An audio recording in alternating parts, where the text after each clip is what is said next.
September 12th, 2012. I'm Ryan McCaffrey. This is the podcast Unlocked here at IGN, joined by the conquering hero, Mitchell Dyer. I'm so tired of traveling.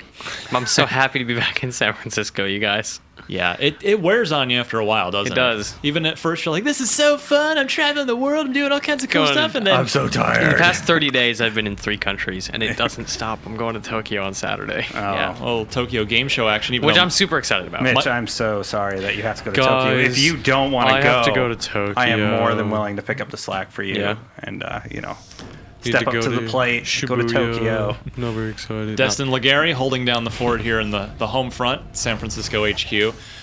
Even I was out this week, just for a couple days. You were? Up in the Seattles. Can you talk about what for? There were secrets. Casey tweeted a picture of the theater. Oh, he did? Yeah, okay, so I was in your Seattle playing your Halos. And we'll have more about that. Oh, snap. Next Friday, the 21st. Friday. And by more, I mean a lot more. Like just endless piles What of Halo. portion of the game did you play? I don't think I can say any of those details just yet, but I heard there would be... I'll tell you off. Yeah. I heard there would be video. I'm here to Video? Yeah. There'll be a little bit of that. Yeah, I hope so. Jeez. It was crazy. It was good to be video guys. I mean, it was good to be back up at 343, or as I last knew it, Bungie. Did How you guys about know this? So that most of our listeners probably don't know this. This is crazy. I think it's kind of weird. It's like buying your ex-wife's house and then moving in. So Bungie, about a year or two ago, it was right at the end of Reach. They moved out of. They had moved several years ago. They'd moved into what was a hardware store in Kirkland, which is one of the suburbs in Washington. Yeah, it was an old converted True Value hardware store.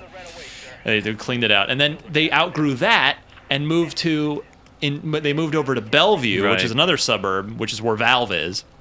In fact, they moved like right around proper, right? No, Microsoft's in Redmond, which is yet another suburb, a quaint suburb. So many Seattles. Yeah, it is. There are a lot of Seattles, but anyway, so Bungie moved to Bellevue and into an old movie theater.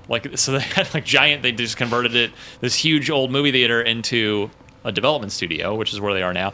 And 343, the new keepers of Halo, moved into Bungie's old space, the True Value hardware store in Kirkland. So I find that a little odd. Mm-hmm. Yep. So you walk in and it's still Halo. It's just not Bungie anymore. It's kind of strange, if you ask me. But oh my god, yeah. So I that Halo built. This is the first. Literally. This is the first cup of orange tea I have had in literally months. We haven't had it in the office, and we have it now, and this is the first one I've had. Are you savoring it? I'm so happy, you guys. I'm so pleased. I was at my desk before the show, busting out yet another bag of Trader Joe's Ode to the Old-Fashioned Potato Chip. You love those things. It is frightening. They're frighteningly good. Those bags are massive. But they just keep you. It doesn't matter. You just put them all in your face. And so is that like some low-fat shit? Will I feel bad if I eat those? I don't know. I haven't checked the bag because you just fear it.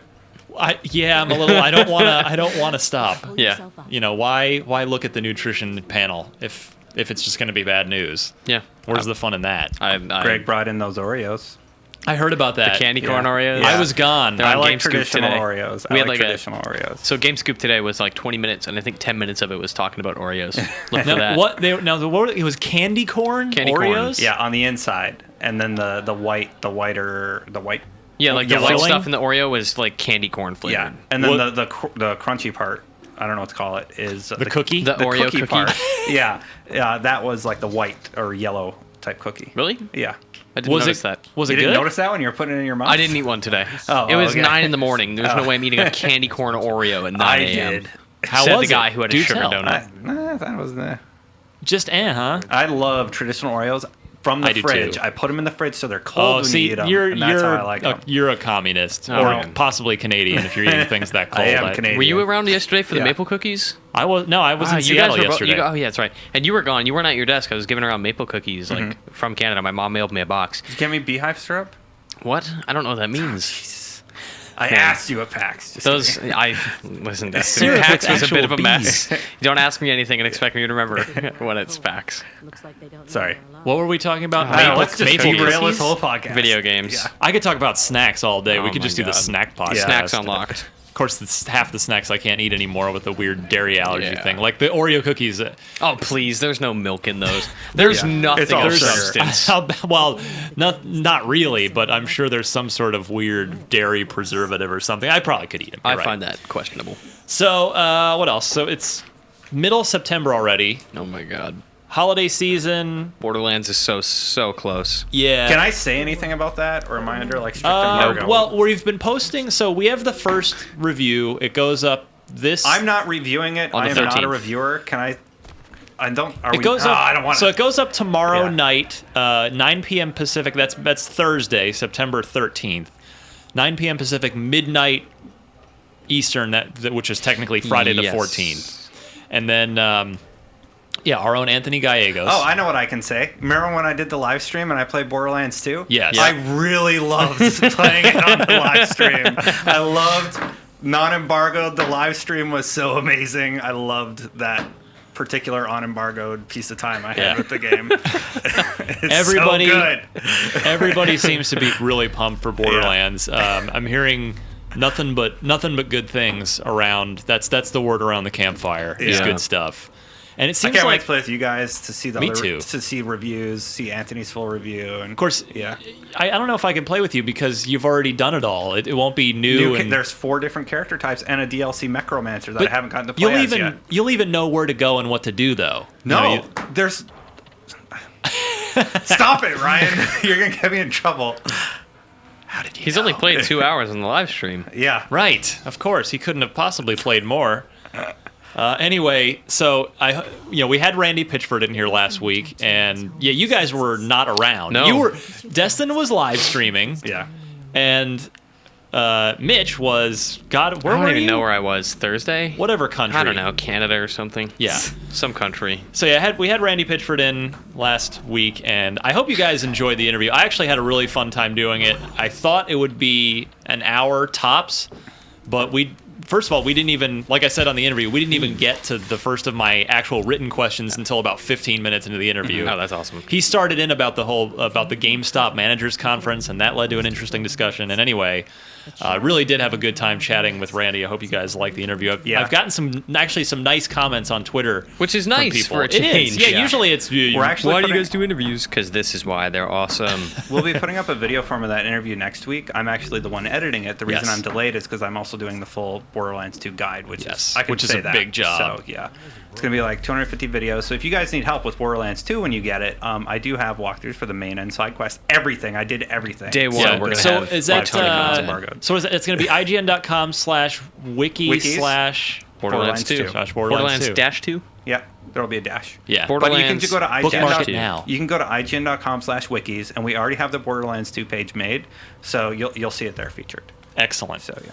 Excellent. What else today? So today was the day as we record. The iPhone 5 was finally announced. I know this isn't Xbox gaming per se, but Not excited in any it was taking over the office. Yeah, today. people cared. It was. I didn't get a damn thing done today. Like there was so much going on with like the iPhone announcements and like Yeah. everybody's paying attention to that, and a lot of people were following us on that. We had like a good chunk. It of was about. people. I looked. Yeah, it was about Yeah. 7 times more popular than the next most popular thing on the site today. That's a lot of people. 7 People times. are really excited for the iPhone 5, but like after seeing it, are you guys excited? What do you think? I am not. It seems fine. Like as a device, it's like, yep, that's a next good logical step. But I have a 4 and I'm totally content. See, Yeah. I'm on a 4 as well, not 4S, and I'm just honestly, I know this sounds bad, but I'm just kind of bored with my 4. I'm ready for a new one, and I'm gonna go. I read that I'm gonna the do the 5. 4 is going to be free with the contract now. Correct. Oh my god. And the 4, in my opinion, was probably the 4S added Siri and stuff, but I think Right. 4 was one of the best models. come Well, out. yeah, I mean that's the thing.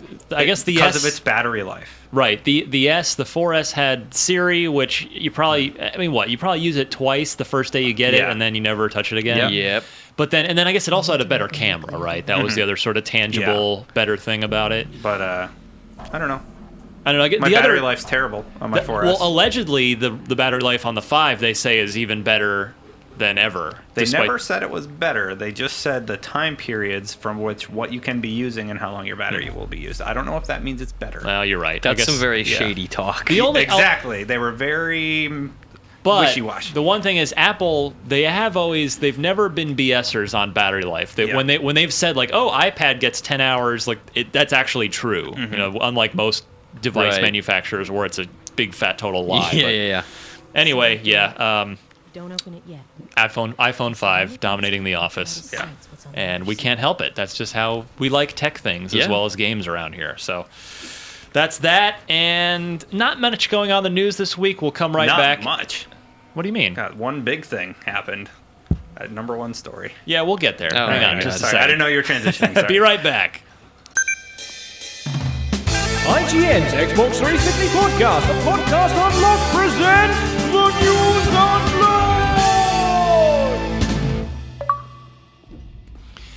This week in the news, a couple of stories. Actually, one we missed last week. I guess I should do it because I've just thought of it, or remembered it rather. Remember, guys, last week there was the whole yet another Xbox 720 leak. The word around the campfire was that manufacturing delays Yeah. could be hitting because of the. I the- missed that. the I don't graphics chip. even look at I did not Xbox follow video game 720 news at all rumors. last week. It was kind of nice. But But Xbox yeah, I missed that. 720 rumors, I just...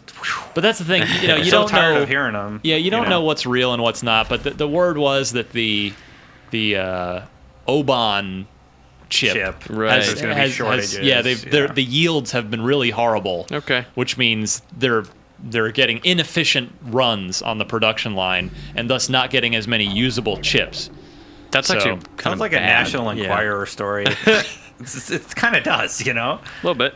Like, these might be chips for maybe the new Xbox 360, you know? Well, in any case, so you know and the National Enquirer version of that, Destin, is that maybe the system will end up having to get delayed to early 2014. But something tells me Yeah. that won't happen. No.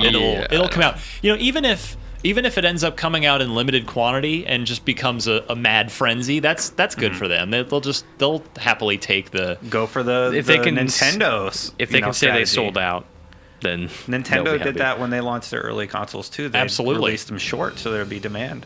Yeah, And I it's mean, smart. It PS2 worked pretty well for them. Yeah, PS2 did that. Oh, I remember that. I wanted that so bad. Yeah, you It had to a have it. DVD player. I Right? need it. The future. Yeah. It's like living in Back to the Future Part 2. And then the 60 gig, like when they discontinued the backwards compatible one, the 60 gig was the best. I Yeah. had to have that because I knew it was going away. That's true. So yeah. So we'll see what happens with next gen Xbox. We're not going to hear anything for real about it until CES at the very, very, very, very, very earliest, but more likely GDC. Yeah. And then we'll go on from there. Oh, Ryan, before you go into the news, can I talk about why, if people are watching this, that they're seeing Mark of the Ninja? Please do. Well, you have an interview later with... Yes, I forgot to mention that at the top of the show. So Yeah. Nels Anderson, the lead designer on Mark of the Ninja, which is my current favorite Xbox Live Arcade game. It's so good. It really is. So I recorded an interview with him a couple days ago because he actually went on vacation. So he's like, I'm happy to come on your show. We just need to record it ahead of time. So that interview is set to roll, and you'll hear it in about 20 minutes or whenever we get done talking about all this news stuff. Yeah. And that's why you're seeing Mark of the Ninja. So we're every week when we do the podcast now, we'll be showing a game, and this week it's Mark of the Ninja because of our interview. so, Awesome. in other words, what Destin is trying to say is, you're welcome. Yeah. Yeah. Yeah, I go download the trial version. Oh my There's God. never an excuse with live arcade games because every single live arcade game has a free trial. One of our video guys gets trials for everything. Like, seriously. So really? he has all these trials on his Xbox. I was like, Well, why not? That's what kinda it's. cool. Yeah, it's what Sure. it's for. That's what the service provides. Mm-hmm. Do it. So yes, there's that. Now on to news business for this week. Metal Gear Rising: Revengeance. I've heard of that. Oh my god, I played it at PAX. It was so fun. I played it at E3 and thought it was the Ninja Gaiden that I didn't get earlier this year. Oh my god. For I real. saw a trailer. I haven't That- played it yet. I haven't had time. Well, we'll all be playing it in February, unless Mitch. Unless you live in Japan and own an Xbox 360. All four of you. Yeah, exactly, right? The news is that Revengeance is canceled in Japan for Xbox 360. It flat out will not come out. Right.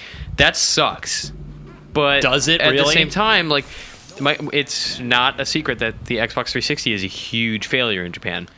And this sort You of said no shocker, but I'm a little shocked that they're going to, because like, let's think of this from a sales standpoint. Sure. You have an install base of let's say like, this is wrong, but 100,000 units, for example. right. That's You probably know. not far off the mark. Yeah, and you're just not going to print that disc. Is it because production costs are too high and you're not going to get an ROI on your? That's what I think. Yeah. I think literally the cost of doing whatever you need to do to make the 360 version, of paying Microsoft to go into the certification testing process, that costs money for developers. Yeah. And then the actual cost of Manufacturing, and shipping. Yeah. They probably decided this isn't worth it. But they'll probably make like, I don't know, 250,000 copies of it for the U.S. audience, right? At least. Oh yeah, I mean More than For that. launch That day. game's so. I don't know what they do. Revengeance typically is still first coming prints. here. It's still coming out in North America. So yeah, that's so fine. like, is Xbox region locked in Japan? Yes. Yes. So they couldn't just ship some of those over. It has No. to be like a whole separate process. Well, technically, the disc could be region free. Yeah. So Yes. I think issue? discs are region locked. I'm almost certain that the Xbox is region locked. But if Damn, you I have can't I remember stumped now. Ryan McCaffrey. if you have an, did. if you have an Exactly. NTSC console, you can play an NTSC disc and just like use your. Oh no, yeah, power you're right. converters. Because the console is locked. Okay. I remember now. Yes, Okay, then that's correct. All right. Then it makes So then it's probably just they don't have the install base. Yeah. Exactly. warrant printing. It's exactly right. So a little odd that it won't come out on one system and it's in the homeland. And maybe Metal Gear doesn't perform as well in Japan. I wonder if the HD sales were kind of indicative of, why this is happening. Like, maybe Metal Gear HD came out in Japan and just absolutely tanked? I would love to hear more from a Microsoft rep or Yeah. anybody about But- why this isn't happening. Like, what market research was done to determine that this Yeah. is not worth our Yeah. investment. Well, like anything, of course, it comes down to money. Yeah. I mean, they had to run the numbers and decide it wasn't worth it. Well, obviously, yeah, that happened. But what numbers were there? Just like, well, Good no. question. Yeah. I think though, you can't fault Microsoft. They really tried hard in Japan over the last back since Xbox One. Well, I feel like when they released Xbox 360 in Japan, Yeah. they tried like Blue Dragon Right. and Lost Odyssey, Correct. and then nothing. No, there were some other things. They did. What was that? What was that Namco good RPG? Souls. Not. They published it's it, on the right? tip of my tongue. What was that game? The music one, right? Where you play Eternal Chopin? Sonata. Yeah, that's the one. Yes. Oh yeah. That was apparently a good game that was really directly aimed at the Japanese But audience. that's it, right? Well, they've done, and they lowered the price of the console like to the point where it They was just can't move 'em there. much cheaper than it was than in the U.S. and But Yeah. the PS3 is good in Japan, right? Oh yeah. oh yeah. So what It's is- set. I wonder what it is about the 360. It just, for whatever reason, they did not want to. I don't know if it's because it's an American product and they Yeah. just don't. It's just not. I don't know. I think PlayStation's just been around longer. Yeah. And maybe that brand identity means more there than it does here, and it still means a lot here. Sure. But I mean, maybe it's just people who are like dedicated. Like, I love PlayStation, so I'm gonna play a PlayStation. Yeah. Yeah. But they gave it a good college try. Yep. In Japan, did Microsoft? You can't fault them. Oh yeah. for And sure. so Konami probably just realized, hey, wait a second, Microsoft's not even putting any effort into this anymore.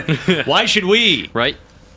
So, sorry to all two of you 360 owners in Japan, but odds are you probably have a Japanese PS3 anyway. Yeah. I mean, it's still coming to PS3, so you're set. Yeah. Next up, Obsidian, makers of many fine products, including their product I'm most looking forward to right now, which is Yeah. South Park the game, or actually South Park the Stick of Truth. They're teasing a new game. Have you seen this, Mitch? Did you see this story? I didn't I've hear been about seeing the news story pop up, but I do not know the details. Well, nobody does yet. I mean, the teaser website keeps counting down. The number goes down by 1 every day. It's sitting on 3 right now. It's 3 days till something happens. With a teaser quote that says, "The book unread is unwritten. The reason we don't explain it is the reason we use it. Oh my god. Its power is in its mystery. That is the leading key, in part, in whole. Is it clear?" Shut Ugh. Skyrim, New Vegas, taking place in an old Las Vegas, war torn. Definitely sounds like a fantasy thing, doesn't it? It's Sounds like something. I mean, do you guys remember when the Baldur's Gate iOS thing was happening? Like the Baldur's Gate website flared up and had like a bunch of cryptic shit like this. It almost sounds like that. You never know. Something similar. But I just need Obsidian to survive. And by Obsidian, I mean THQ. Yeah. Obsidian will They're- probably be all right. Yeah, I mean, Obsidian's independent. THQ, though, is publishing South Park. We need THQ to stick around long enough to get South Park out the door. And I'm sure Obsidian needs THQ to stick around long Yeah, enough to get South Park out almost the door, certainly. too. Well, someone will pick that up. Yeah, Like, you would even if- think. Yeah. But, That game will be fine. So, yeah, if you're a fan of Obsidian, Fallout New Vegas, South Park, KOTOR 2 they did. What other Xbox games did they do? Is anything else on their Alpha Protocol. Xbox Do you resume? see Alpha Protocol? Of course. Well, that's because that's their one big misfire. I liked that game. I did not.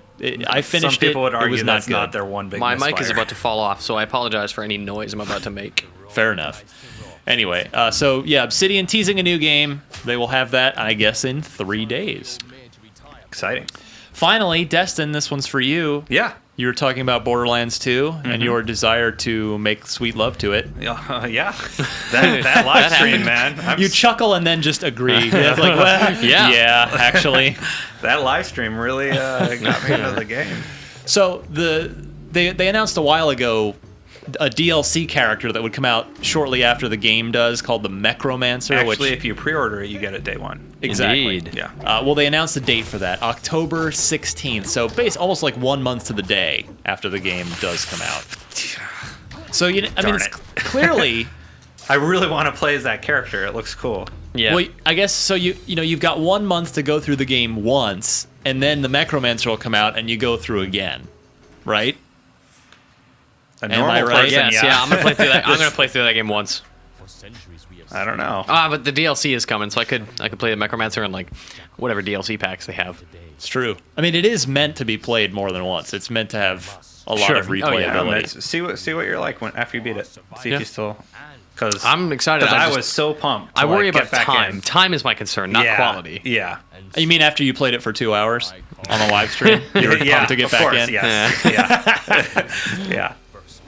That's exactly what I meant. Yeah. So as Destin mentioned, the Necromancer DLC it's free if you pre-order the game anywhere. So Any version of it. yeah, because You otherwise also get a set of guns and a key if you pre-order any version of the game to unlock a chest. just what you need, the more game. guns in a Borderlands, right? Yeah, they're the Gearbox guns. Oh.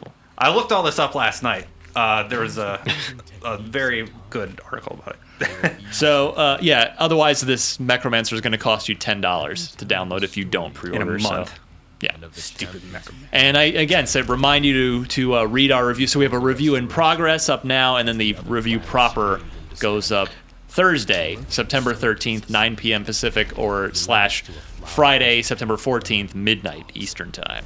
So do peep that. Oh yeah. Chime in the comments. See if you're extra hyped after reading our review, if you're bursting at the seams with hype, or if you've already died because of hype. Death by hype. Death by hype. Mitch Dyer. Hi. What can we spend some cash on this week in the marketplace? Well, it'd be really awesome if all of you guys would not buy Double Dragon Neon on XBLA. That game is $10 and it's terrible. now, Well, your review is bad, so I'm going to cite 2 websites that gave it a good review Yeah. to call you stupid. That's my plan. I'm actually going to go put that on your article. Yeah, okay, Did, great. Yeah, yeah. you've been reading the internet today, haven't you? I've been very grumpy the last few days. Just about internet Welcome to my stuff. life. Yeah.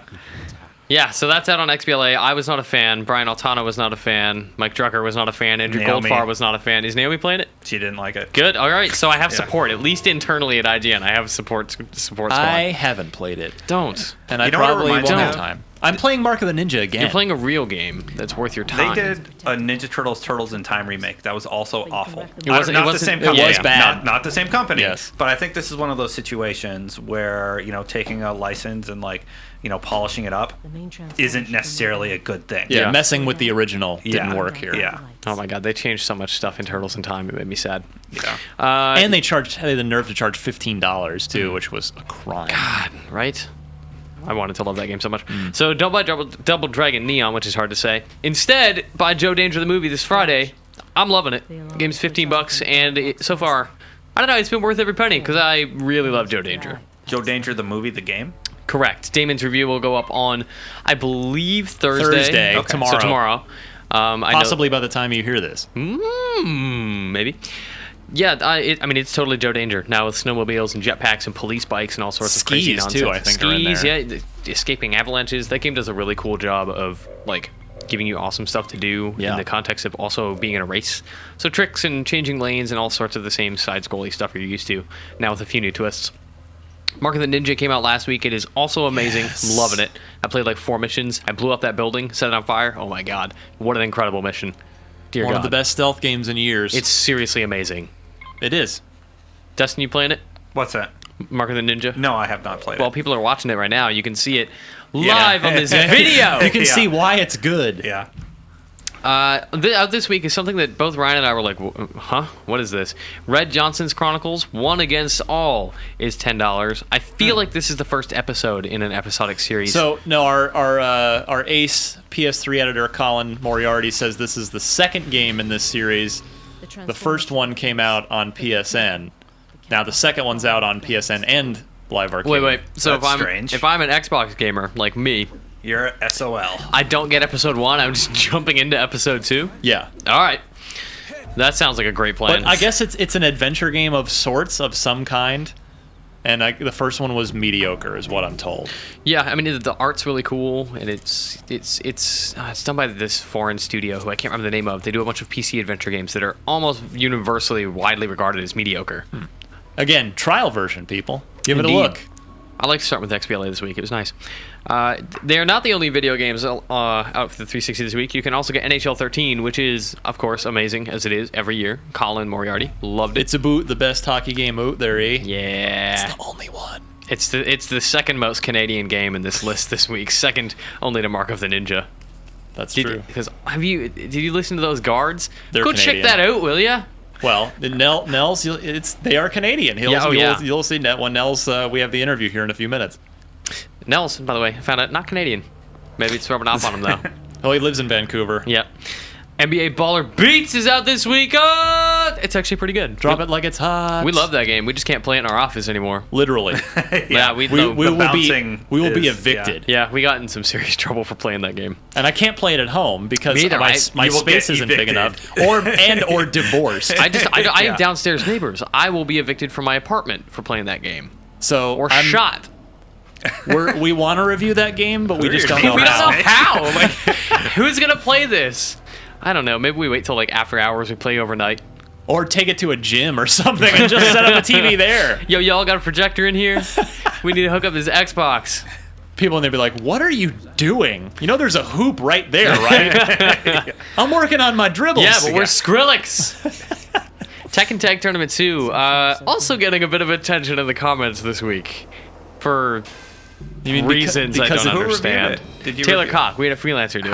How was it reviewed? 7.5. We liked that's it. game. fairly- It's very good. Taylor Yeah. really enjoyed it. Cool. Tekken Tag 2 is out. Tag Tournament. That's too much. Tekken's- That's too much alliteration. Tekken Tag Even Tournament 2 2. starts Well, no, with the T it's sound. being referred to as TTT2 How about like that's- shouldn't that be or triple T. yeah T cubed Nope, squared? stop it. Nope. Yeah.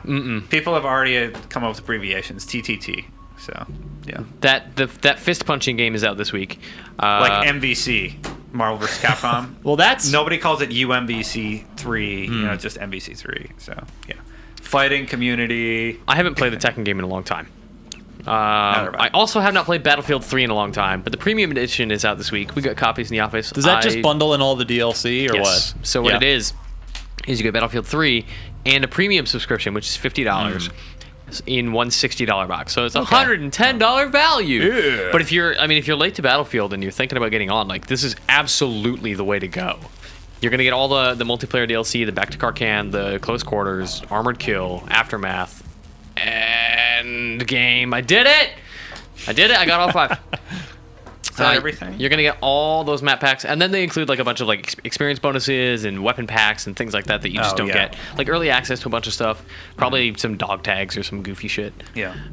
Yeah, that's out $60. I mean, if you're late to Battlefield, get on it because that game is rad. Just don't play the campaign because that's not good. Any demos this week? Yes, as it happens, there is on your sheet that you handed out. There's a playable demo of FIFA Soccer 13, which I don't know. I have not played a FIFA game seriously in my life, but I always enjoy the demos I play, and that's something I do go out of my way to do is play FIFA demos because they're so much better than Pro Evolution Soccer. F1 201. Whoops, which I think typo. is supposed to be Should be 2012. F1 2012, which I don't know. That's F1 serious. 201. I've never played an F1 game because it's just like so over my head. It's intense. Codemasters, and Right. apparently it is a hardcore game. Yeah, it's- It I'm is- a Burnout Need for Speed guy. Yeah, me too. I didn't get into the Gran Turismo so much. F1 is apparently very good. I tried it for a while. People love that game in Europe. Yeah. If you're European, please email us and tell us why this game is rad. Because I don't know. You can also get a Harry Potter Connect demo, which why does this game exist? that movie series is over. Yeah, I did the a merchandising has only just begun. I think it's also done by the guys who did the Harry Potter game with the Connect integration last year and the year before. When what's the last movie called? Deathly Hallows? Who cares? I don't know. I don't know. When those dumb Harry Potter games. That's what the last movie's called. When stupid Harry Yeah. Potter Gears of War with Connect support came out and was terrible, I guess they decided, hey, why don't we do another Harry Potter Connect game? So, I mean, you stand in front of your TV and yell Wingardium Leviosa and some nonsense. Yeah. Okay. That's- So if you're British, there's a lot of great demos this week Yeah. between Yeah, a for real. soccer game, an F1 racing game, and a Harry Potter game. That's a lot, yeah. That's a lot of British content. There's so much of British-friendly of content. the Queen involved in this week with the Canadians and the Britishes. Apparently the Queen is Mrs. Doubtfire, by the way, according to that impression. Under retail, it's on Tuesday, but Borderlands 2. Sorry, is what's coming. that? What's that? You're jumping ahead. We'll What's get that to the, game? yeah, we'll I do that know. next week. You guys Get can it. talk all about it next week. Pre-order it now if you still can. That's true. Yeah. I think we've I don't covered care that. what platform. Yeah. Or retail. Because I enjoyed the live stream so much, I'm saying this. All right. Well, we will come right back here with a chat with Nels Anderson, he of lead designership on Mark of the Ninja. Hope you enjoy it. The podcast unlocked welcomes you to the feature segment.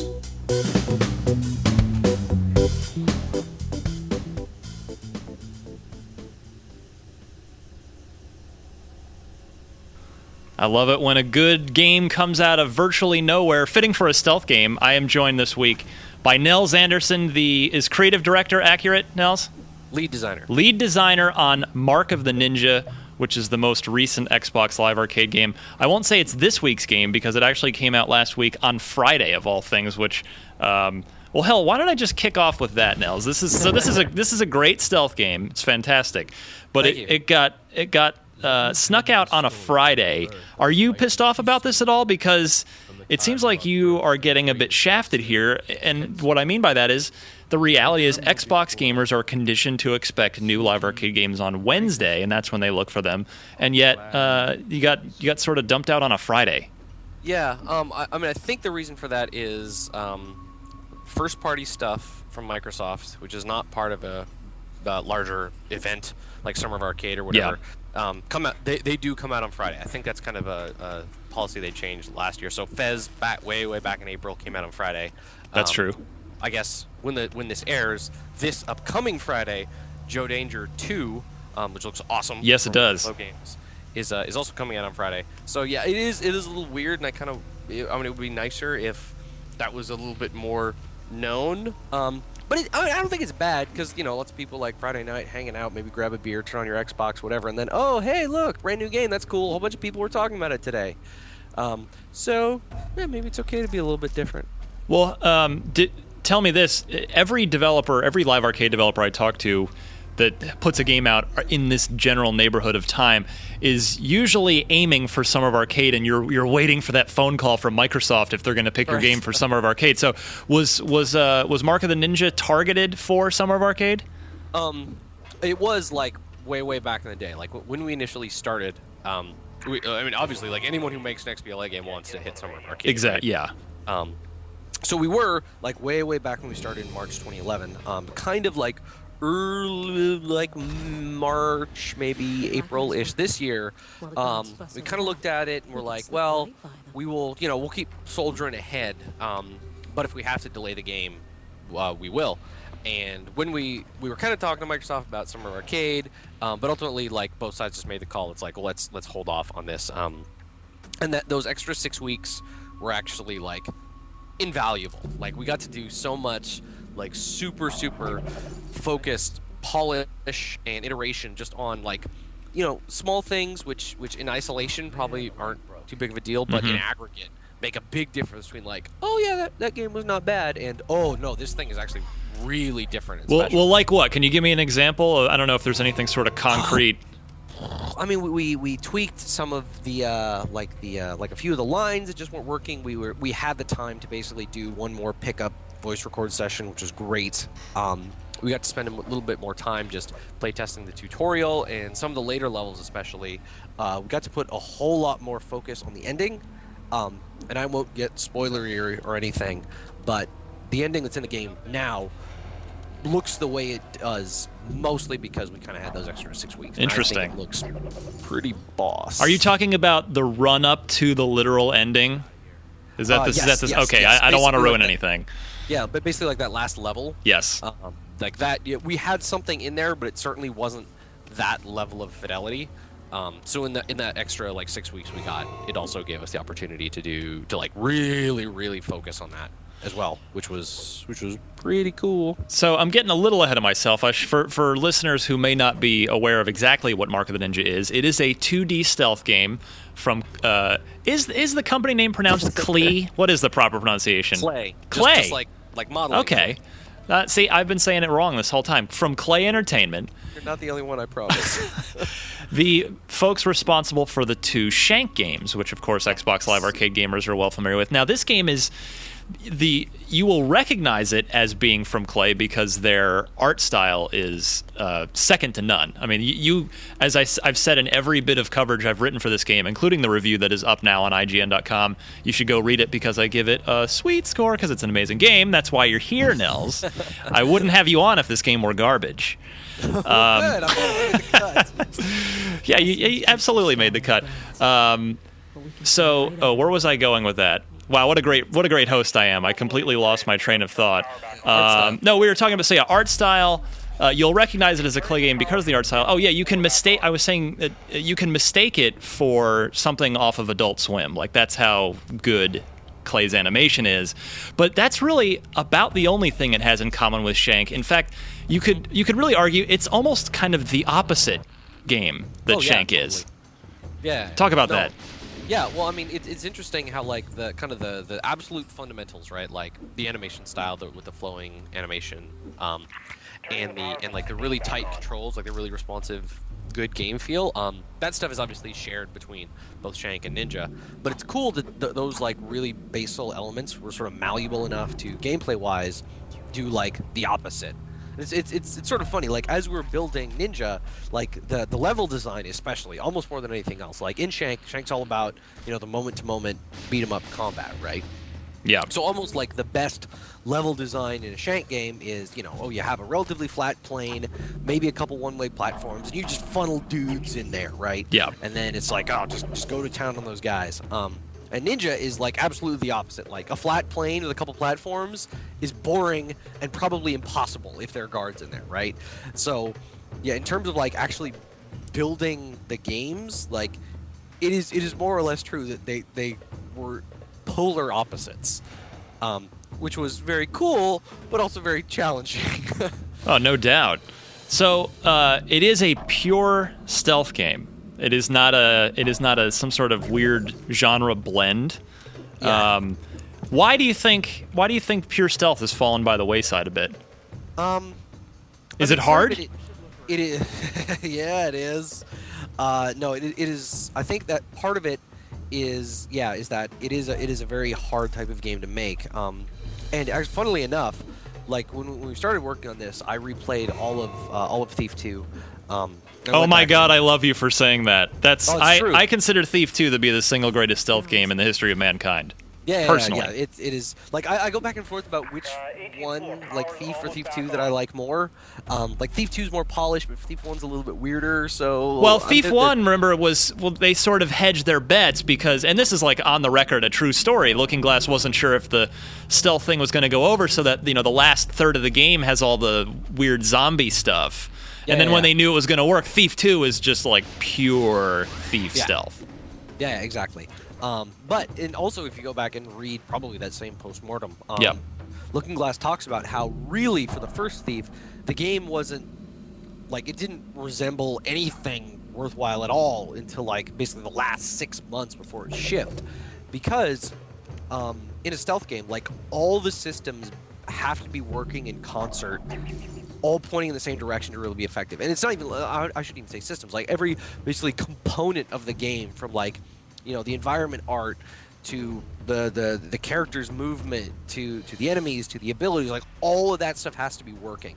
Where if you're making more of like a familiar action game or first-person shooter, like if the enemy AI, like the flanking behavior, isn't like super well, like it's kind of buggy, it's like, well, you can more or less imagine through what that's going to be like, right? But if like the perception model for the enemy AI in a stealth game is busted, the game's like unplayable. It's just garbage. It feels like the worst thing in the world. So just from like a sheer building the thing standpoint, it takes a lot of fortitude just to be like, it sucks right now and it's horrible and we just have to keep pushing because it'll come out the other side eventually. And when you have $50 billion on the line, you're making a big, gigantic AAA game. It's like, well, I can understand why some people may blanch at that a little bit. Yeah. So the reviews are great so far. I was checking. I'm sure you've been taking a look, including my review on IGN. It's gave it a 9. Wow. The buzz is high. I was telling you privately before we got on the air that. It made me happy to see that really any live arcade game, this is, it's a little tough for live arcade games to get attention sometimes, particularly when it's not Summer of Arcade.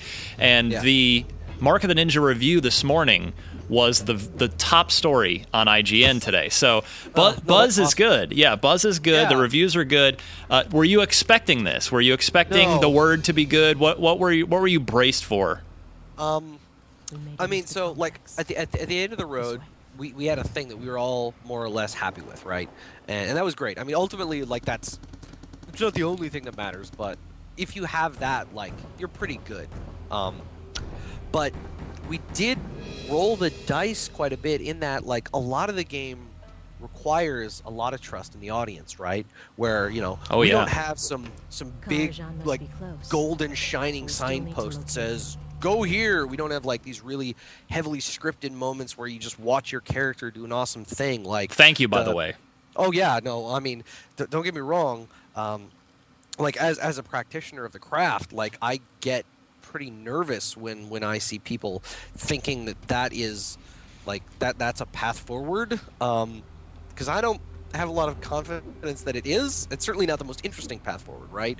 But it does require like a lot of trust in the audience. Even like the story, where it's like we're pretty subtle with what's going on, and if you want to dig a bit deeper and get into it, you can. But we're not gonna have like 5 minutes of some guy vomiting exposition at you, making sure you understand like every single thing that's going on. Again, which I think is really, really important, and a lot of games don't. Not a lot, but certainly some games don't do that right.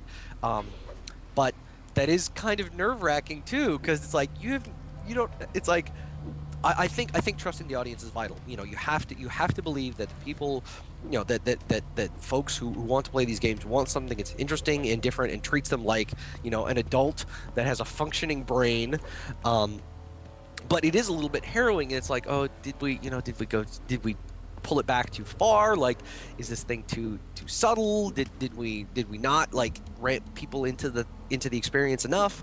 But it seems that we put our chips on the right part of the table, I guess. So how are you watching the leaderboards like a hawk to see sort of what the early copies sold are? No, I haven't looked at that yet. I don't think we have a normal Xbox in the office at all. I think we just have dev kits. I know what you mean. Yeah, I don't think we actually have a retail kit. So I don't know if we can even. I might have to like go home and look. Yeah, well, I don't know, but like like that. The actual raw numbers almost matter less to me than like a good chunk of people, like just given the reaction, like a good chunk of people really got what we were trying to do. Yeah. And that's far more important than, something that 50 billion people want. So what happens if this game does do really well? Does that mean the next project has a higher budget? Does that mean Microsoft? Does that mean you're like a lock for Summer of Arcade next time? What does success mean for you? I have no idea. I mean, if we wanted to do like future XBLA things, I mean, of course it would be easier. But I think probably the main thing is it puts us on the map more, like Shank did to an extent as well. But anyone at the studio will completely agree with this. Is that like that game was very polar, right? Like either people really liked it or they really didn't. But it seems that broadly this is a thing that people just really like, and they like it for the reasons that we wanted folks to like it, right? Like all the crunchy, really deliberate, like player-centric design stuff that I wanted to make sure we expressed, like that. People have been picking up on that, and that's great. And that kind of gives us more of a platform, I hope, going forward with this is broadly the type of game that we're interested in. So we want to explore this realm more. So on that note, go into that a little bit. What were your goals for this game? And I'm curious, were there any goals you feel like you didn't nail? Because obviously you hit most of them. The game is fantastic. Yeah. No, I mean, like, for me, it was definitely like making a pure dyed-in-the-wool stealth game. And the reason why the stealth gameness is there is because, in general, stealth games kind of differ from other character-based action-adventure games in that they're all about intentional play, right? Where, the gameplay flow in most character-based action games, I think of it as being push, where, the game is just, like, you walk into some area, some enemies get spawned, they know exactly where you are. The game is pushing encounters onto you, and you have to succeed, like, more or less on the terms of what the designer set up, right? Right. And that's not like a value judgment. Like, you can make great games that way. But I think that there is plenty of fertile soil in a gameplay, in a type of gameplay. It's more about pull, where the world just exists separately from the player. Like, there are all these systems that are going on, and then it's up to the player to kind of poke and perturb them as they see fit. And that kind of like player-centric intentional play, where it's more about like a higher order of thinking and cause and effect, like that was really what we wanted to, that what I, at least, and all the other folks on the team, of course, shared this notion that it's about, like, player choice, and you approach this game in the way that you see fit. And I think that's really interesting, and that's something that, like, there's a lot more territory to explore there. And that, I mean, really, if there's any one thing that's super rewarding from people's reaction to this, is it's kind of like, a big yes, that there is, like, people want more of this kind of thing. Absolutely. Like a heavily scripted, like really ham-fisted, you have no control. You're just sort of like at the mercy of the game. Then you get control for 5 seconds, and then giant long cutscene, and then you walk through the thing, and then watch someone else open a door, and then So yeah, the fact that like people were, they picked up on that, and that's what a lot of folks were reacting to. In addition to things like, the really gorgeous art. It's just because like I personally have absolutely no impact in the ability to make the game look good. That's obviously very rewarding for other folks in the studio versus me personally, because I have no hand in that directly. But it's that's been the most rewarding thing for me. And then broadly, just everything everybody wanted to accomplish with this game, it seems like we more or less did, which is still, we're all just sort of sitting around like enjoying some beers with our mouths hanging open. Now, will you get a phone call from Microsoft at some point that says, "This is awesome, we were totally wrong, we should have had this in some sort of big promotion, be it Summer of Arcade or a fall promotion or something"? Hard to say. Does that ever happen? I don't know. Or either. We'll have to see. No, but I think like actually the timing of the game was not bad, right? Because like no matter how great the thing is, at some level, when Activision will spend like probably 50 times our game's entire budget. Oh yeah. On a single TV spot for Call of Duty 9 or whatever the hell number now. Like, there's only so much you can do to get above that clamor. Right. So the fact that right now things are like a little bit chill. Like, I think, what was it? A Dean from Twisted Pixel on Twitter this morning said that Rock Band Blitz, Mark of the Ninja, Joe Danger 2, and Hell Yeah are basically September of arcade. And I'm like, yeah, maybe we'll just make our own promotion.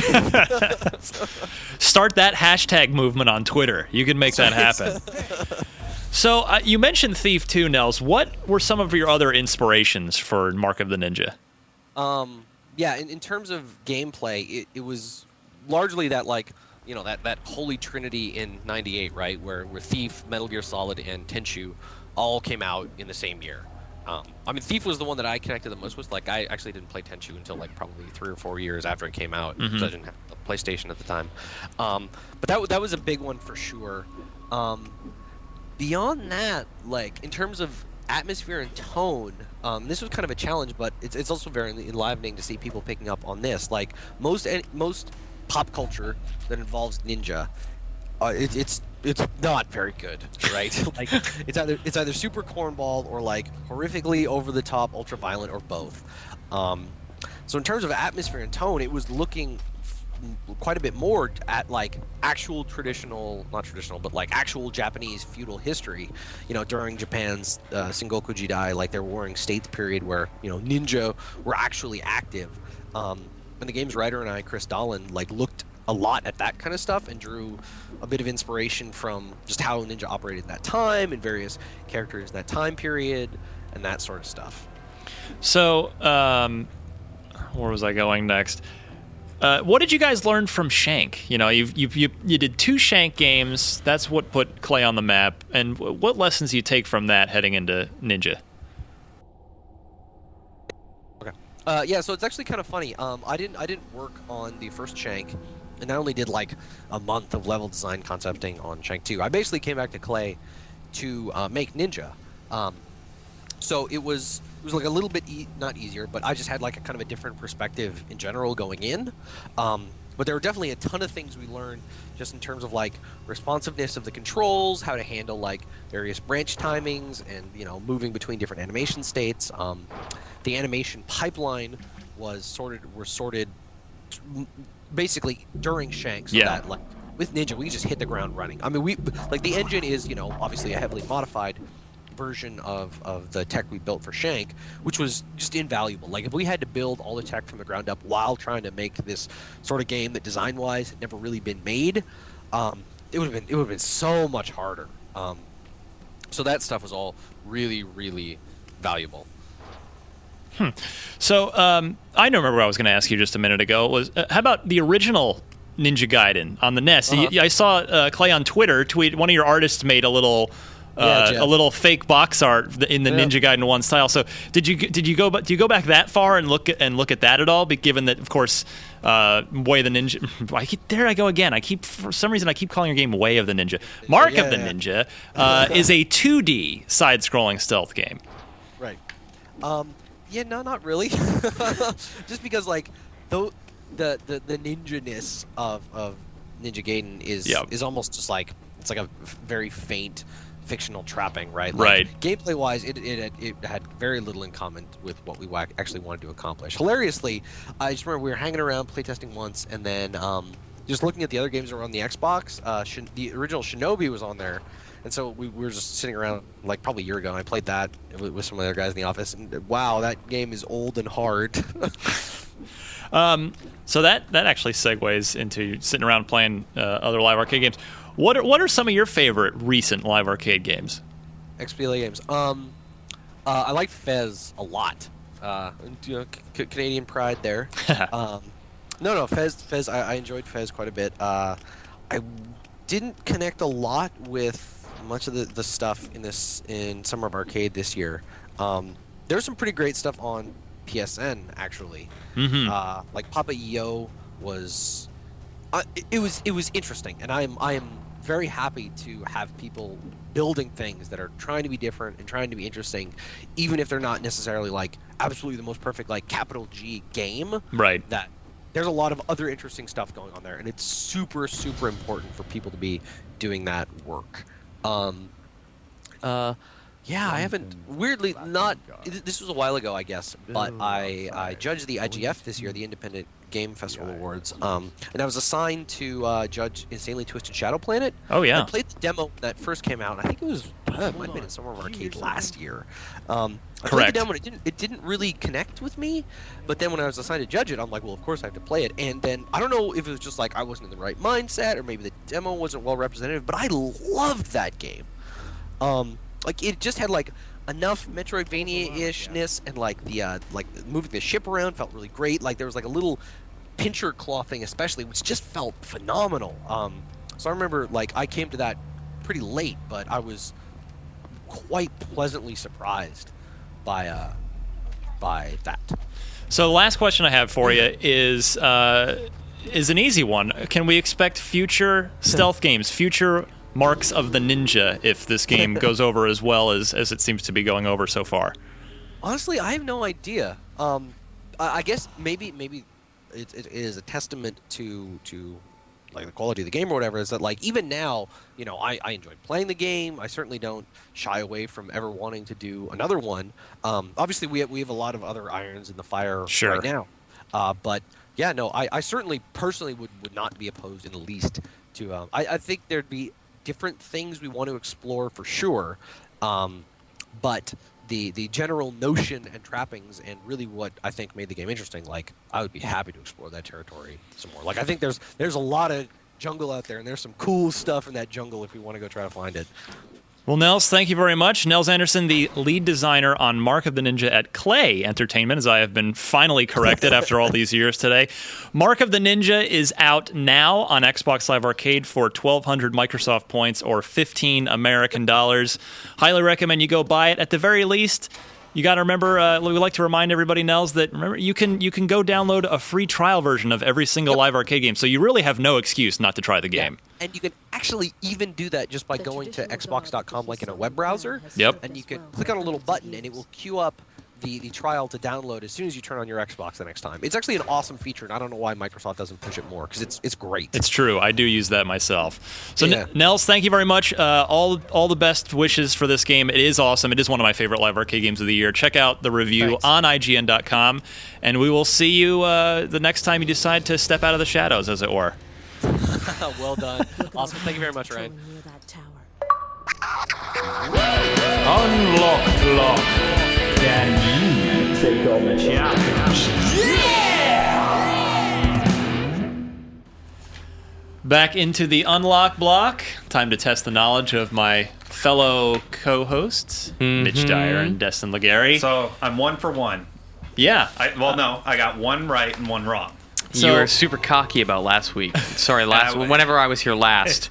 So you're gonna step up on this one first off. So this I'll go one, first. it's comes to us courtesy of Andrew Bramble from West Jordan, Utah. Whose address you've printed here? Can we read that out? No, let's not. It's just hey, copy paste, man. Is it? Not for public consumption. Yeah. No, I happen to know this only because I was actually at this event. I was at the taping of this in 2005. Oh wow.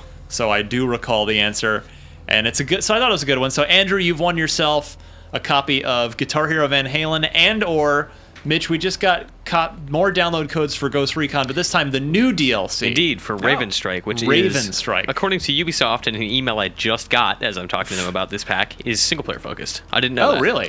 I thought they were all multiplayer focused. I knew this had single-player missions, but yeah, apparently it's, for the most part, single-player. Okay, cool. Well, that's appealing. So new co-op missions, which is awesome. Excellent, because that game is hot in co-op. Yes. Co-op hotness. Love that game. So, Andrew asks you guys, on what television channel was the Xbox 360 officially unveiled? Was it MTV, CNN, E, or VH1?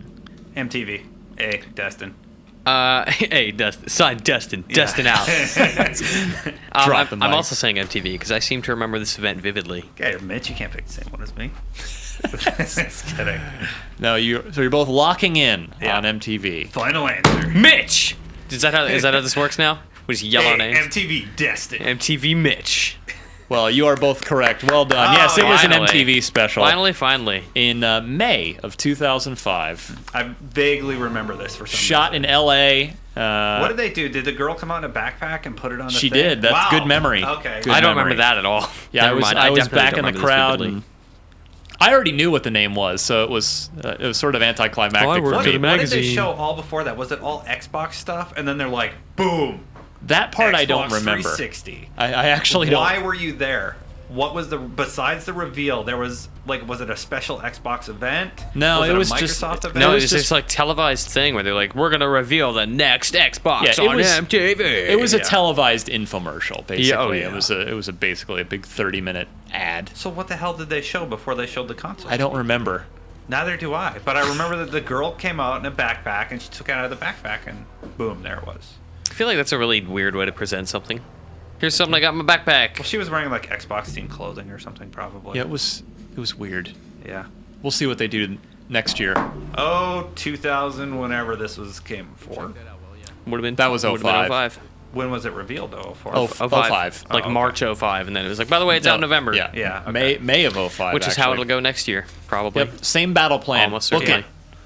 it. MTV Book it. reveal with all the reality TV shows now. Snooki reveals the Xbox 720. I will blow my brains out while hanging myself.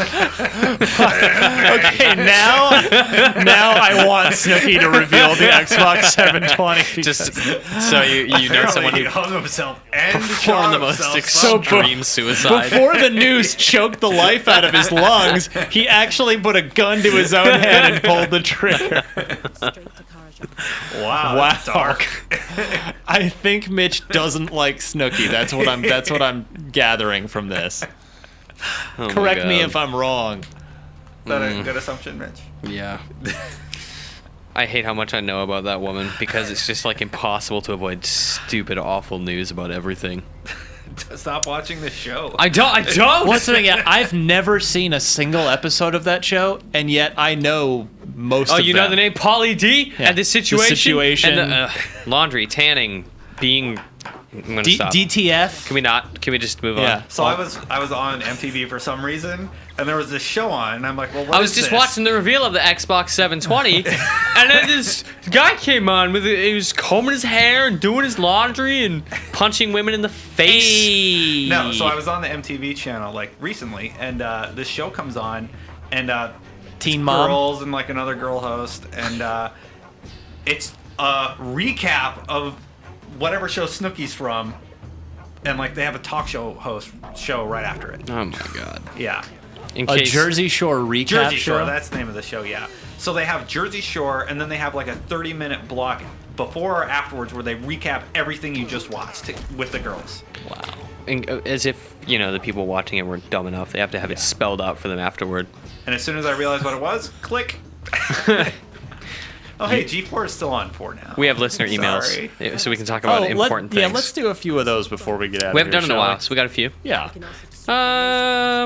Who to start with? Let's start with Bruce. Bruce emailed in a while ago. I just have finally this got to page. this. Bruce, No, this is only me. subject of my favorite missions in Grand Theft Auto 4. Brucey missions. Niche, Bruce I asks- need to compliment you on the Ninja Turtle nobody can see. Thank by the you. way. I draw one every week. On the back of this page, he drew a really good Ninja Turtle, Raphael, I believe. Now, Mitch, you were tweeting a little while ago, and Was I'm I? hoping you've gotten over this, that you were Here, I'll- considering a tattoo. I'll Sure. tweet a Tell me picture this of it is so not people can see happening it. anymore. It's I don't know what I'm gonna get 'Cause but that's what I was gonna eventually say. I think it's inevitable. Is it going to be a Ninja Turtle? No, 'Cause a you friend s- of mine was gonna get the Donatello from Turtles in Time tattooed on his forearm, and I was like, all right, you can do what you want with your dumb I will life. tell you, speaking of cartoon characters, I was once in, of all places, what's the major art museum in New York? MoMA. MoMA, that's it. I only know that because of Jay-Z. Well, however you know it, credit to Jay-Z. Then he taught you something. Yeah. So I was walking through there, and there was just another patron walking through, and he had a short sleeve shirt on. It was a hot day, and on his bicep, no joke, big giant Beavis head. The Beavis head. This was before the show. Oh, no. Before they announced that it was coming back. This was a few years ago. He loved it before it was cool. So he was probably the most thrilled of all that show came back, because it's like, oh, my tattoo's relevant again. But Oh, still, man. a lesson in bad decisions. Don't get a tattoo, Mitch. If you Sorry, Dad. If you get inked, we'll be able to see it from any angle because you're opaque. Right. So if you You were just to see through my if you were forearm to and- tattoo, your forearm, if you were turned the other way, we'd just see the reverse image of it. The only reason you can't see my spine is because I'm wearing a shirt. Exactly. So thank you for wearing a shirt. Bruce asks, Appreciate that. Why don't you think we see more cell shading, a la Wind Waker? I would imagine graphics like that would be cheaper to produce while maintaining a Christmas. Well, Jesus. Christmas. I don't know. Get Borderlands 2. That would, Destin, we're getting there. Like, that would be cheaper to produce while maintaining the crispness of true HD graphics. That is the hardest word in the world. And could solve the issue of rising costs for developing HD graphics. So, will we see cell shading ever again, Destin? Borderlands 2. I heard get that. it. I heard that It's was- also Oh my god. it's also not cheaper than it presents its own. It's a whole other challenges. process. Yeah. I mean, because when you cell shade something, it's not like, I mean, and cell shading is a weird term because that doesn't really exist anymore. Sly it's, Cooper, it's a whole different kind of 13. shading now. It's just an art style. Right, yeah. I mean, And yeah. there's Sly's a- doing it. The Darkness yeah. did something similar recently. The Darkness 2 has Darkness that like was pretty amazing cool. comic Yep. look. Yeah. There's a new live arcade game coming up. If you really, really like cell shading, look this up on IGN, called Harold. It's a 2D Oh, that's right. the running side-scrolling guy. game. Is yeah. it? I thought that mostly just looked like a Anthony did, Saturday morning cartoon. Well, but it is a I mean, it's that same style of I mean, Oh, it yeah, is okay. So what? Guacamelee pure looks the animation. same. So what you're saying is cell as in like an animation cell, and not Yeah. like the dumb, like it looks like kind of like a cartoon, like most video games cell shading I stuff think- is. what was Like, the reader's that's name? legit, Bruce. Bruce, yeah, Bruce is talking about like Sly Cooper. Well, he said cells. Wind yeah. Waker, so Yeah, so I think he's thinking of something like that. But yeah, Harold is like traditional Disney-esque animation. I And loved Wind Waker, by the way. they I know I'm in the minority, but yeah. the Harold developer actually hired a bunch of animators formerly of Disney, and Well, there you like go. he got a bunch of animators specifically for that exact purpose. Yeah. So Cool. if you like, there's one to take a peek at. It'd be like the only video game you can get an animation cell from. Pretty much. What else we got here? This is a question for Ryan from my boy Yair. The question for Ryan is, how come Far Cry 2 didn't make the top 25 cut? Destin Legary. No, ultimately, I think that was my call. I don't even remember. I came over there. I remember I came over there and was on the list. Yeah, I'm you like, were messing what with our the list. fuck? I love Sorry. that game. Sorry, I didn't mean to swear. There's the explicit tag, Destin. It's fine. I've said shit like 9 You've times. ruined us on iTunes. Yeah. No, we had it for a while at 25, just because I was like, this is not going to make it. I'm going to just put it at 25 and be hopeful. And I could make the case. No, I And think I was like, you bumped this game, this game, this game, this game. There was a lot of stuff. Your I mean, argument yeah. was that the console version was not really like the PC version would be worthy of sure. a top And 25 it made the top list, 25 on PC. but not so worthy on the console. Yeah, I mean, it's the same game. It's just like technically inferior. And to be honest, a lot of the games we have on our list, I'm totally happy that they're on there instead of Far Cry 2. It's Nick Hanneman, one of our big fans, one of our regulars, also emailed in and asked me like, "Hey guys, seriously, where's Dark Souls?" And I mean, that's a pretty compelling point, right? Like I think I brought that one up. we too. did pine over Dark Souls for a while. That one was on the bubble, and it just It didn't was. quite make the cut. Yeah, for a while it was actually kind of high, but eventually it just got like nudged off and like up until it was gone. I'm glad you guys listened to me because technically you could have just been like, he's not on our team. Get the hell out of here. Hey man, we love our IG. You're all on our. Yeah. Everybody's on our Everybody's team. Yeah, I mean, Team we Xbox. I there mean, was it's you and Mitch, yeah. so. there was a whole. I mean, you guys got to listen to us order the thing, and that was the calmest of the That's arguments. true. Like I made the mistake of. Putting it on a board. Yeah, I put our top 25 on a whiteboard, and it wasn't even like an ordered thing. never It was do just that like, again. I wrote 25 games down, and then had like another box for like, okay, well these could also be here, and people freaked. Everybody has their 2 cents. was- that they What come is- right over. It was like right by Why my is desk, Forza and I'm trying to 3? do. Are you kidding me? I'm trying to do work, and people are like by my desk, like screaming about why something shouldn't be on the list. Like, never again. Yeah, sorry about that, Mitch. I've lost it. Everyone A little lost bit. it. What is going on? Yeah, so we did trust us. If there's a game on the list that you were like, hey, where was that? Like, trust us, it came it up. came up. Yeah. Got any other emails? Yeah, this one week? last one from Al, who asks, so a little context. Al says there was a statistic floating around where there was some huge percentage of gamers, something like 90%, don't finish games anymore, which is a point Ryan brings up a lot. Yes. I do. He mentioned something like Final Fantasy 13-2. This is a weird number to read. Then we have something like Final Fantasy 13-2 where the plot resolution was paid DLC. This was also true of Prince of Persia, by the way, in 2008. And with the rise of free-to-play models, he wonders, do you think there's any chance of lowering the bar of entry to games from 60 to, say, 40 or 50, and then wrapping up the plot or ending for those who care in paid DLC to bring it back to 60? That is a mortifying business proposition. THQ sort of tried this with a. Oh, and how did that go? With MX versus ATV, the last one. You're right. Yeah, to wrap up the story, though? No. Well, it's not. It's similar not concept. Yeah, similar concept. It's a motocross game, obviously. Yeah. And where they sold the game for like a bare bones edition of the game for $40, and then microtransacted the hell out of the rest of it, so that if you bought if you were into it and bought everything, you'd spend more than $60. It was really skeezy. It failed spectacularly. If I ever good. buy a I'm kind of- game and it says you need to download this content to finish it, I will be pissed. I will do everything. I will write articles about that. There's never been an instance where I've actively wanted a game to fail, except that one. It was $40. You got 2 tracks with like 2 modes. It was like the most disgusting package ever. Yeah.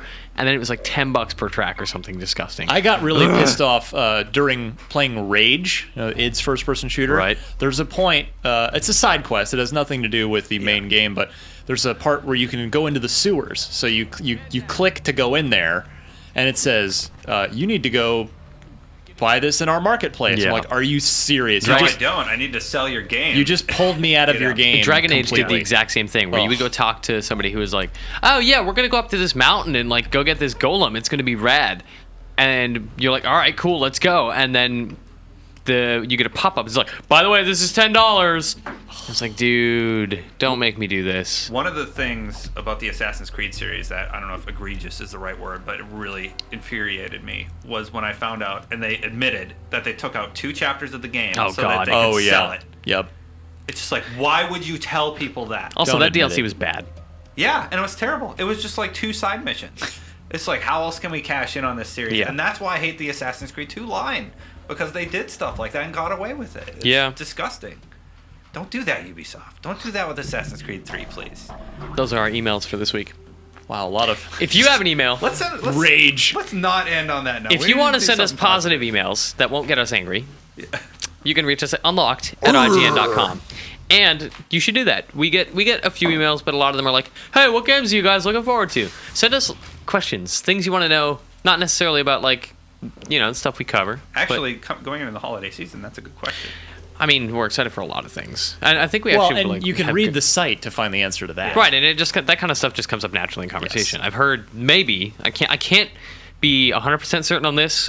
So Ryan, correct me if I'm wrong, but I've heard that Destin might be interested in Borderlands 2. Yeah, I'm kind of excited for Borderlands 2. Oh my god, get it!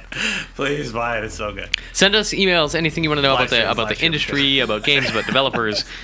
Send us people you would like us to get on the podcast for interviews. We can, and if we don't think of somebody and you're like, hey, why don't you have this guy? We can reach out. We can talk to them. We'll make it happen. Ken Well, Lobb. He's a good guy to talk to. That's why I want to get on the live stream. He's good. He's a good man. Killer Still at Microsoft. Killer Instinct questions. That's all we're allowed to ask him, my though. God. So That's Ken it. Lobb, but we're only allowed to talk Killer Instinct for an hour and a half. Well, I'll let you do that interview. Okay. We'll So, see. Fulgore, let's talk about that character Yeah, why not? design and God. combo. All right. Let's hit the road because we're already pushing an hour, and that's without the 25-minute interview that we had with Nels. So It's kind of my fault. I want to thank Nels Anderson for coming on. And again, I know I've gotten, there's always, of course, Twitter being Twitter. People are like, Ryan only interviews people that he kisses the asses of. Well, what do you want me to have on people whose games I hate? Yeah. Here we have some asshole who I don't like. Yeah. So I gave your game a 4 because it was terrible. here we have the How lead. did that yeah. make you feel? Here's the Well, lead bad. designer of Steel Battalion Heavy Armor. What's wrong with you? Why haven't you just berate him retired? the entire When I time. was at Gamescom, I had a Dead or Alive 5 appointment. Yeah. So I sat down and did the appointment, and they were like, "Are you the guy that reviewed Ninja Gaiden 3?" Oh, no. Oh, I was like, "Yes, I am." And what I didn't realize is the director or producer or whatever of Dead or Alive is Hayashi, the guy who was the director on Ninja Gaiden. Yep. So we were playing our demo, and he was like kind of teaching me the game. And then at one point, he just kind of like stops playing. He's like, "Let me ask you a question." So I talked to him for like 20 minutes about my review. So it was kind of weird to be able to sit in a room with the guy who made the game and be like, "This is why I hated your game." what did That he was ask awkward. you? what was wrong? He was trying to clarify like some points about like, well, we were trying to do this, and I was like, yeah, but it wasn't a good idea. Yeah. So it was one of those Man, conversations. that'd be a difficult conversation, but the fact that he had the balls. To Yeah. like, He was ask you- awesome. I loved it. Absolutely. It was awesome because we were both able to be like super open about everything. Like he's like, I did not approve of, like I did not think that this was a strong argument. I was like, well, okay, fair. Yeah. I thought it was. Those are great conversations. Yeah, I loved it. Yeah. Well, that was like, when we chatted with Randy last week, we went back About and forth Duke. on Duke Nukem Yeah. a little bit. Yeah. It's like, well, I know you're... And he admitted, he's like, yeah, I'm totally not biased. I'm way close to it. And Yeah. like, yeah, no, those... No, he said he is biased No, repeatedly. that's what I meant. Yeah, Yeah. he's It's like, I love that game. I love Duke Nukem. I'm sorry. I'm not going to say it's bad My game, favorite- 'cause I love it. and good for Yeah. him. Yeah. That's his job is and he should be. He got his start in the business with Yeah. Duke Yeah. Nukem, but boy, because I went in, I wanted to love that game so much. I wanted it to Yeah. come out and just be this cool, fun thing, but A lot of not people did, really, dude. not so much. Anyway, so yeah, thanks to Nels for coming on and chatting Mark of the Ninja with us. Sorry if you thought I kissed his ass too much, but hey, he just made an awesome stealth game. And the reality is, as we touched on a little in the interview, the good live arcade games will not sell unless you really get the word out. They just don't. Yeah, That's the nature of the beast. Appropriately, you can't find Mark of the Ninja anywhere. Well, I did see a tweet from one of our competitors / compatriots. I don't know if it was one of the joystick guys or Verge guys who took a screen grab. I guess Microsoft did finally promote it. Oh, good. In the on one of the panels on the welcome front page of the dashboard. right. So yay. Good. I hope that game sells 1 billion copies. Yeah. So if we're championing Mark of the Ninja, it's because it deserves it. Borderlands 2, as much as Destin loves it, it's got a multi-million-dollar marketing campaign behind it. Yeah, it's doing okay. Yeah, it'll be just I fine. take BART every day, and there's posters everywhere Yeah, for yep. that game. Yeah. It's on every bus in San Francisco. It is. I just saw it on a bus today. Posters on restaurant doors and Yeah. things. Yep. I know exactly what you're talking about, Yeah, too. that place on 3rd. Yep, right on the corner. In fact, when Randy Pitchford was here last week and we went to lunch, we went to get some burritos. We walked by you guys that, go to and he Victor's? totally noticed it. Did you go to Victor's? We did. Yeah. We did. And he was like, oh, look, check this out. Anyway, I'm sad I missed that. Thanks, Nels. And I want to thank, of course, Mitch Dyer and Destin Legary. Thanks. Had a good show this week once fun. again. And wow, GarageBand is like starting to slow to a crawl. We should probably Might wanna wrap stop up this for it. recording. Yes. We love you. Goodbye. Check out our Xbox Live app. You can see all our video reviews there. That's probably the best place to consume our video reviews. Just fire up your Xbox and queue up our video reviews, like of say Mark of the Ninja or This podcast. Borderlands 2 coming tomorrow. Yeah, tomorrow You night. can watch the video version of this right now. Yeah, you can watch this podcast. Listen Are again reviews coming tomorrow night? for Borderlands. September 13th. Yeah, When's this that's airing? tomorrow. Today. Oh, okay. This will go up today. So I am still under embargo. Yes, you are. All right. Follow us on Twitter, of course, at IGN. That's the main source where you get all the big headlines. But individually, we have at Destin Legary, at Mitchy D, and at DMC Ryan. That's where you can come. Ryan. Don't forget Yes, your thank you. underscore. That's where you can come chat with us and tell us how much we suck, or maybe shed a little love. Twitter's been showing me a lot of love, supporting me for the Double Dragon review. No one can spell my They're name, like so I a don't care shoulder. much. DestinLegarie. Destin Legary. Follow him. He loves you. You should love him back. And I do appreciate Twitter's kind words on the Randy Pitchford interview. I thought it was one of the better ones that I've had a chance to do so far in my time here at IGN. And of course, 80% of that is just having a good interview subject to talk to Sure, and the Randy, person, yeah, dude. And Randy's the person allowed of now. Randy. So thanks to Randy again for last week. And He was also on Up at Noon this week. Yeah, And it was like an amazing interview. He shaved Greg's head. Yes. At the end. YouTube.com/start. It actually happened. You should check it out.